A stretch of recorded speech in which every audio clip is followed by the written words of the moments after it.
जय हो। आज का दिन मंगलमय हो। आज का यह विशेष महत्वपूर्ण दिवस हम सब के बीच उपस्थित है। अष्ट दिवसीय साधना करते करते उसमें निरंतर आगे बढ़ते हुए आज हम उसके चरम पर हैं। और आज के दिन हर एक आत्म आराधक साधक अपने अतीत के यानी पास्ट के सारे दोषों की आलोचना करता है। आलोचना का मतलब होता है पूरी तरह से या कहें सूक्ष्मता से माइन्यूटली देखना कि मैंने क्या क्या दोषों का सेवन किया, मुझसे क्या क्या भूलें हुई, तो उन सब को क्लोजली ऑब्जर्व करना आलोचना करना कहलाता है। और फिर उन गलतियों की गरहा करता है यानी कन्फेशन करता है, यानी अपने गुरु के सामने जाकर के प्रकट करता है, खोल करके सारी बातें बता देता है कि मैं बाहर से तो कुछ और कहता हूँ लेकिन मेरे मन के भीतर कुछ अलग तरह के भाव चलते हैं। इस तरह से जो उसने अपने आप को देखा है, अपने वास्तविक रूप को पहचाना है, किंचित मात्र भी वो जान पाया है, देख पाया है, उसको अपने गुरु के समक्ष जाकर के प्रकट करना। तो जहाँ जहाँ उसने अपने मन, वाणी और काया के द्वारा अतिक्रमण किया है वहाँ वहाँ उन अतिक्रमणों से पुनः प्रतिक्रमित होता है यानी लौट कर आता है। तो अतीत में जो हमारे चित्त रहे हैं उन्हें वहाँ से हटाकर वर्तमान में ले आना है, अपने मन को निर्मल बनाना है, विशुद्ध बनाना है। और जब व्यक्ति के मन की ग्रंथियाँ खुलकर गुरु के सामने जब हम प्रकट कर देते हैं, उन सबको बता देते हैं, तब वो विसर्जित हो जाती है यानी भीतर से निकल कर बाहर हो जाती है। और तब हमारी आत्मा के भीतर रहा हुआ ज्ञानानंद प्रकट होने लगता है। और जब एक साधक के भीतर का ज्ञान, आनंद, दर्शन, वीर्य आदि गुण प्रकट होने लगते हैं, तब ही समझना चाहिए कि अब उसके जीवन में वास्तविकता में संवत्सरी हो रही है, यानी अब उसके जीवन में एक नई शुरुआत हो रही है। अब एक नया दौर प्रकट होने लगा है कि जहाँ पुराना सारा कूड़ा करकट, धूल धमास, ग्रंथियाँ, पुरानी सारी बातें, पुरानी सोच, आदतन, शैली, पुराने थॉट पैटर्न, सब कुछ, एक पुराना आदमी ही पूरी तरह से बदल गया है। सब कुछ वे बातें निकल कर बह गई, प्रवाहित हो गई, विसर्जित हो गई है और अब एक नया इंसान का जन्म हुआ है। उस दिन उस साधक के भीतर सच्ची संवत्सरी घटित होती है। और इन सब पुराने को विसर्जित करने के लिए एक ही दिन पर्याप्त नहीं होता। Only one day isn't enough. So हम 8 दिन की साधना करते हैं। तो इन 8 दिन की साधना में हम सभी साधकों ने प्रतिक्रमण की साधना की होगी। और अगर हमने शुद्ध रूपों में, निश्चय अर्थों में प्रतिक्रमण किया है तो कुछ हम अपने आप को जान पाए होंगे, अपने भीतर के दोषों को, अपने भीतर की भूलों को ऑब्जर्व करके हमने उनको निकाला होगा और उनको हटाने का, अपने आप से अलग करने का निर्देश भी हमने दिया होगा पाणम बोसिरामी के द्वारा। तो इस तरह से ये संवत्सरी पर्व हमारे जैन परंपरा में मनाते हैं हम सभी लोग कि इस दिन की संवत्सरी पर्व के प्रतिक्रमण के पश्चात सभी लोग एक दूसरे को परस्पर क्षमा करते हैं, एक दूसरे से क्षमा मांगते भी हैं और एक दूसरे को क्षमा देते भी हैं। क्योंकि यह पर्व क्षमा मांगने का दिन नहीं है, यह क्षमा दान का पर्व है। क्षमा दान हम कहते हैं ना, तो इसीलिए हम समझें कि सिर्फ इस दिन हमें प्रतिक्रमण के पश्चात सबसे खमत खामड़ा कहकर के क्षमा मांगनी नहीं है, क्योंकि यही रिवाज हमारे यहाँ पर चल रहा है कि हम प्रतिक्रमण करते ही तुरंत सबको खमत खामड़ा कहते हैं हमें क्षमा कर दो, वर्ष भर में हमने जो भी आपके प्रति कुछ भी मन वचन काया से, जानते अनजानते जो भी हमसे भूले हुई हो, दोष लगे हो, उन सब को मिच्छा में दुक्कड़म, उन सब से खमत खामड़ा। इस तरीके से हमारे यहाँ पर कुछ फिक्स शब्द होते हैं जो कि लगभग सभी को याद होते हैं और वे उन्हीं शब्दों को पुनः दोहरा देते हैं बिना उन शब्दों के मंतव्य को समझे, बिना उन शब्दों के भावार्थ को जाने, बिना उन शब्दों की गहराई में गए। तो इसीलिए हमें समझना है कि सिर्फ क्षमा मांगनी नहीं है हर एक से। आत्मज्ञानी पूज्य श्री विराट गुरुदेव तो सदा कहते थे कि क्षमा मांगना तो आसान होता है लेकिन क्षमा करना ज़रा कठिन बात होती है। क्षमा कर देने के लिए इंसान में हृदय की उदारता चाहिए, हृदय की सद्भावना होनी पड़ती है और परस्पर प्रेम होना चाहिए। क्योंकि आप किसी को क्षमा करो, इसके लिए आपके दिल में उसके प्रति प्रेम होगा, इतना आपका विराट हृदय होगा, तभी तो आप उसे क्षमा कर सकते हैं, आप उसे माफ़ कर सकते हैं, आप उसे भुला सकते हैं और आप उसे स्वीकार कर सकते हैं। क्योंकि क्षमा वही दे सकता है जो व्यक्ति अपने मन को सब प्रकार की शिकायतों से मुक्त कर सकता है। यानी आपके मन में अब सामने वाले के प्रति कोई शिकायत नहीं है, कोई गिला शिकवा नहीं है, तभी तो आप उसे क्षमा करोगे, तभी तो आप उस घटना को, उस बात को, उस व्यक्ति की उस भूल को जो उसने कभी आपके प्रति की थी उसे आप भुला पाओगे, उसे आप फॉरगिव कर पाओगे। तो उसके लिए आपके मन में इतनी उदारता चाहिए कि आप अपने मन से वो सारी शिकायतें मिटा सको, अपने मन को अपेक्षाओं से मुक्त कर सको। अपेक्षाएं, एक्सपेक्टेशंस होती है ना, हम सब सबके मन में होती है। और हमारे जो आसपास के लोग होते हैं, जो हमारे क्लोज रिलेटिव्स हैं, उनके प्रति तो हमें बहुत सारी एक्सपेक्टेशंस रहती है। जैसे बच्चों को अपने पेरेंट्स से बहुत सारी एक्सपेक्टेशन होती है, पेरेंट्स मेरे लिए ये करे, वो करे, मेरा ध्यान रखे, मेरे लिए ये खरीदे, मुझे अच्छे स्कूल में डाले, मेरा अच्छा एडमिशन कराए, मुझे बिजनेस के लिए ये हेल्प करे। ऐसे ही पति पत्नी का रिलेशन हो, चाहे भाई बहन का हो, चाहे कोई भी रिलेशन आप देख लीजिए, हर एक में हमें एक दूसरे से अपेक्षा रहती है। और जाहिर सी बात है कि हर एक व्यक्ति सबकी अपेक्षाओं को पूरा नहीं कर सकता है, उससे जुड़े हुए सभी लोगों को। तो इसीलिए ऐसे में उसकी जिसने अपेक्षाएं पाली है उसके प्रति, जैसे पति ने पत्नी से काफ़ी सारी अपेक्षाएं की है, लेकिन पत्नी उनकी सब अपेक्षाओं पर खरा नहीं उतर पाती है,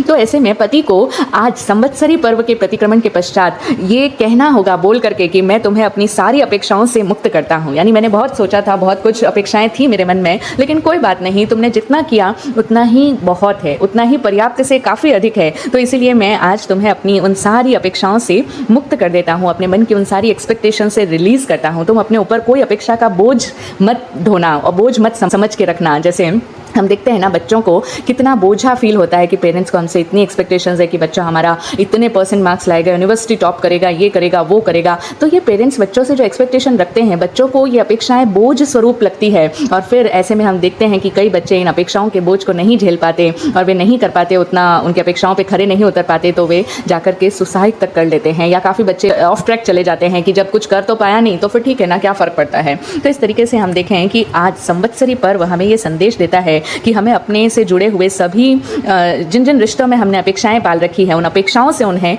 मुक्त करना है, तभी हम वास्तविक क्षमादान कर पाएंगे।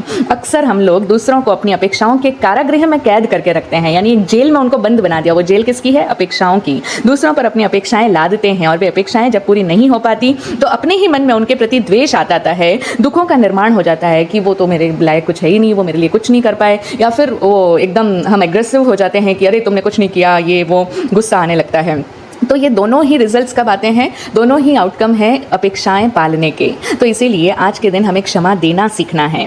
हम अपने मन में किसी के प्रति कोई द्वेष ना रखें, कोई हमें भी दुख ना हो पाए। अगर हमारी अपेक्षाएं टूट भी गई तो इस बात का भी हमें कोई गम ना रहे, और सदा हम सामने वाले व्यक्तित्व को उनकी अपनी पर्सनैलिटी में, उनकी अपनी इंडिविजुअलिटी में, उनके अपने अस्तित्व की गरिमा में उन्हें स्वीकार करने का भाव रखें कि आप जैसे हो वैसे ही काफ़ी हो। कोई बात नहीं, मैंने जैसा चाहा वैसा नहीं भी किया, कोई बात नहीं, आपने कोशिश तो करी, आपने बहुत प्रयास किया कि आप इतना अच्छा परफॉर्म कर पाओ। अगर आप टॉप नहीं कर पाए, आप 99.99% नहीं ला पाए तो कोई बात नहीं बेटा, आपने जितना किया उतने ही प्रयासों के लिए हम आपको धन्यवाद देते हैं, शाबाशी देते हैं। इस तरीके से आप सामने वाले को उसके पूरे अस्तित्व की गरिमा में, उसको जो भी वो उसने किया उसमें हम उसे स्वीकार कर पाएं। तो हमारा हर रिश्ते के प्रति, हर एक व्यक्ति के प्रति यही भाव रहे कि आप जैसे हो वैसे ही मैं आपको स्वीकार करता हूँ।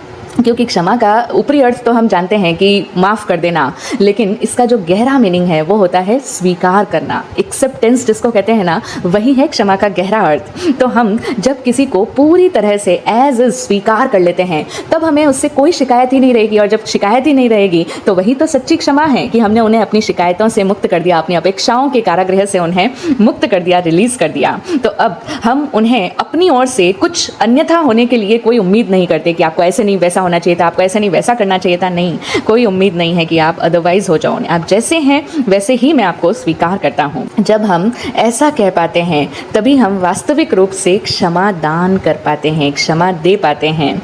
बाकी तो हम कहते तो हैं कि आप मुझे क्षमा करो, मैं आपको क्षमा करता हूँ, लेकिन वास्तविकता यही होती है कि हम अभी भी अपने साथ जिनके साथ रहते हैं उन सभी लोगों को पूर्णतया स्वीकार नहीं कर पाते।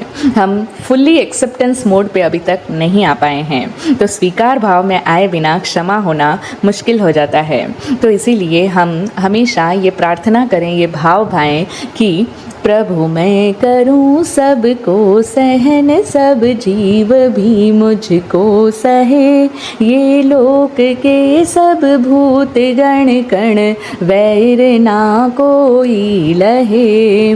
हे प्रभु मैं सबको सहन करूं, यानी सबको स्वीकार करूं, मैं सबको जैसे वो हैं उनको उनकी इंडिविजुअलिटी में स्वीकार कर लेता हूं। और जब स्वीकार कर लिया तो ऑटोमेटिकली सहन करना हो गया, तो ऑटोमेटिकली क्षमा करना हो गया।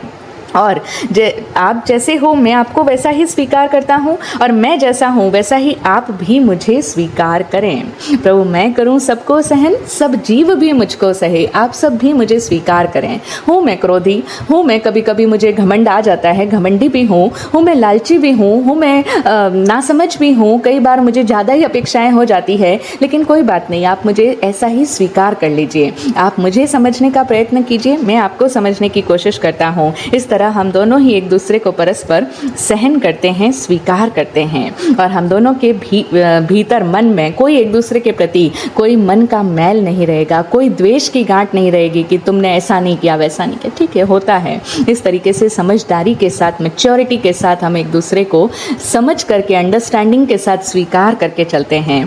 ये है असली क्षमा। तो हम इस तरीके से समझें कि आपकी और मेरी बहुत सारी चीज़ें मैच नहीं भी करती है, आपकी अलग सोच है, आपकी अलग शैली है, आपके कर्म संस्कार अलग हैं, आपका पास्ट अलग तरह का रहा है, आपकी पास्ट में ट्रेनिंग अलग तरह की हुई है माइंड की, और मेरा भी अपना अलग अतीत है, मेरे कर्म संस्कार अलग हैं, मेरी स्टाइल अलग है, मेरी सोच अलग है। लेकिन इस अनेकांत सृष्टि में आपके लिए मैं कभी भी अगर असाता का निमित्त बना हूँ, यानी मेरी वजह से आपको कोई भी तरह की तकलीफ हुई हो, तो उसके लिए कृपया आप मुझे सहन कीजिएगा, स्वीकार कीजिएगा, बर्दाश्त कीजिएगा। आप भी नहीं चाहते होंगे कि आप मेरे लिए असाता का निमित्त बने, यानी आपकी वजह से मुझे हर्ट हो या मुझे कोई दुख तकलीफ पीड़ा हो। लेकिन फिर भी इस अनेकांत सृष्टि की अनेक धाराओं में हम सब की धारा कभी कभी टकरा जाती है। ऐसे में आप भी हमें क्षमा करना। तो हो सकता है कि हमने जाने अनजाने किसी के दान, लाभ, भोग, उपभोग में बाधक बन गए हो, किसी की चित्त की शांति में हमने बाधा उत्पन्न की हो, तो इसलिए आज हम उन सभी लोगों से चित्त शांति की दुआ करते हैं, उनसे क्षमा मांगते भी हैं और उन्हें क्षमा देते भी हैं। अब इस तरीके से ये भाव जब हमारे भीतर से उठते हैं, ऐसे भावों का प्रसारण हम अपने भीतर से करेंगे, तो इसका मतलब अब हमारा मन सद्भावित हो गया है, अब हम हर एक प्राणी के प्रति उदार हो गए हैं, और तब हमारी आकर्षण और विकर्षण की यात्रा थम जाती है। यानी अब हमारा संसार में अट्रैक्शन और डिस्ट्रैक्शंस ये सब रुक जाता है, और बस उन्हीं पलों में हमारे भीतर की चेतना विस्तृत होती है, विराट होती है। जब भीतर की चेतना खुलती है, उसका कमल विकसित होता है, तभी हम अपने भीतर की उस विराटता को अनुभव करते हैं। तब हमारे आत्मा का स्वरूप उद्घाटित होता है, प्रकट होता है, या कहें प्रकाशित होता है। तो आज के दिन के लिए हम सभी देव गुरु धर्म से यही दुआ करें, यही भाव रखें कि हमारे भीतर की चेतना विराट हो। जो हम संकीर्ण हैं, सिर्फ कुछ लोगों के प्रति ही जुड़ाव रखते हैं और कुछ के प्रति दुराव रखते हैं, जो हमारे भीतर स्वार्थपना है, एक दूसरे के लिए जो भी शिकायतें हैं हमारे मन में, दुर्बुद्धि है, दुर्भावना है, द्वेष है, वो सब हमारे भीतर से निकल जाए। हम सभी सबके प्रति मंगलमय भावों में रहें, सबको एज इज स्वीकार करें, सबको सहन करें, सबके प्रति क्षमा करें, सबको अपने भीतर के उस नाराज़गी से, उस द्वेष से, उस कलुषता से मुक्त करते हैं, और हमने भी जो किसी के प्रति दुर्भाव रखे हैं उसके लिए क्षमा मांगते हैं। इस तरह से परस्पर ये क्षमा पर्व हमारे आज के दिन को सफल करे, हम इसके सही अर्थों को उपलब्ध हो पाएँ, तो हमारी चेतना विराट हो और हम सब चरम मंगल को उपलब्ध हो पाएँ। यही सद्भावना। जय हो, जय हो, जय हो। सब मंगलमय हो। जय विराट शांति गुरुभ्यो नमः।